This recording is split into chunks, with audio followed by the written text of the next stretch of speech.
போல பார்த்தீங்கன்னா கோயம்புத்தூர் தனியார் கல்லூரியில் படிக்கிற ஒரு 3ஆம் வருஷம் படிக்கிற ஒரு மாணவன் வந்துட்டு இறந்துட்டாருங்க. ஒரு சண்டைனால இறந்துட்டதா வந்துட்டு அமைச்சர் ராஜ்மோகன் சொல்றாரு. 2 கோஷ்டி தகராறுனால நடந்துட்டதா திரு ராஜ்மோகன் அவரும் இன்னைக்கு கூட சட்டசபையில் சொல்றாரு.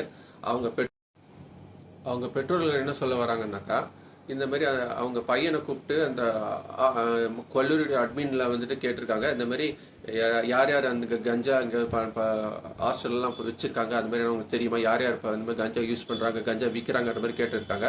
இவங்கன்னு சொன்ன தொட்டு அதுக்கு பேக் ஃபயராக அவங்க தனிப்பட்ட முறையில் அவரை வந்துட்டு தனியாக கடத்திட்டு போயிட்டு அடித்து கிட்டத்தட்ட ரூமுக்கு வந்து அவர் மூச்சு விட முடியாமல் திருப்பி ஹாஸ்பிட்டல் கொண்டு போயிட்டு இறந்துருக்காருங்க அப்படின்னு அவங்க அம்மா அப்பாவோட குற்றச்சாட்டு. அவங்க என்ன சொல்ல வராங்க, இது வந்துட்டு அந்த கல்லூரி நிர்வாகத்துக்கு கெட்ட பேர் வரக்கூடாது, இது மூடி மறைக்கிறாங்க, இதுதான் நடந்தது, ஒரு 20 பசங்க கிட்ட என் பையனை போட்டு அடிச்சிருக்கிறாங்கன்ட்டு அவங்க அம்மா அப்பாவோட குற்றச்சாட்டா இருக்குதுங்க. என்னை பொறுத்த வரைக்கும் அவங்க அம்மா அப்பா பொய் சொல்ல வேண்டிய அவசியம் இல்லை. ஒரு பையனே இழந்துட்டு இருக்காங்க. ஒரு பையனே இன்னைக்கு இல்லை அவங்களுக்கு. பெற்று வளர்த்து காலேஜ் முடிய வளர்ந்து இன்னைக்கு ஒரு 3வது 3rd இயர் முடிச்சுட்டு அடுத்த லெவலில் அவன் 4th இயர் முடிச்சுட்டு அவங்க வேலைக்கு போகணுன்னு எவ்வளோ கனவோட அவங்க அம்மா அப்பா இருந்திருப்பாங்க. இன்னைக்கு அவங்க புள்ள அவங்க இல்லை. அன்னைக்கு வீடியோ பார்க்குற அவங்க அப்பா அம்மா அப்படி கதறாங்க.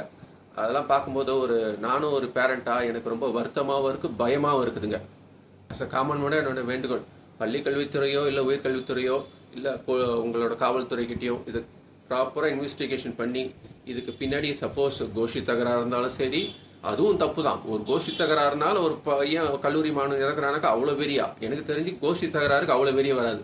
இதே கஞ்சானால நடந்த கஞ்சா வித்ததுனாலையோ அவனுங்களை காட்டி கொடுத்ததுனாலையோ நடந்திருந்தாக்கா இதுக்கு டிரான்ஸ்பரண்டான ஒரு விசாரணை நடத்தி அதுக்கு உண்மையான யார் குற்றவாளின்றவங்கள தண்டிக்கணும். சிட்டிசன் சொன்ன மாதிரி தான் ஏற்கனவே ராஜ்மோகன் ஐயா சார் வந்துட்டு எல்லா இதுலேயும் சாமானியர்களுக்கான ஆட்சி தான் இந்த டிவிக்கு ஆட்சின்னு சொல்லுவாங்க. இன்னைக்கு வந்துட்டு கல்லூரிக்கு ஃபேவரா போகாம அந்த அவங்க அம்மா அப்பாவுக்கு ஜஸ்டிபிகேஷன் கிடைக்கும், அவங்களுக்கு மன ஆறுதல் அடையணும்.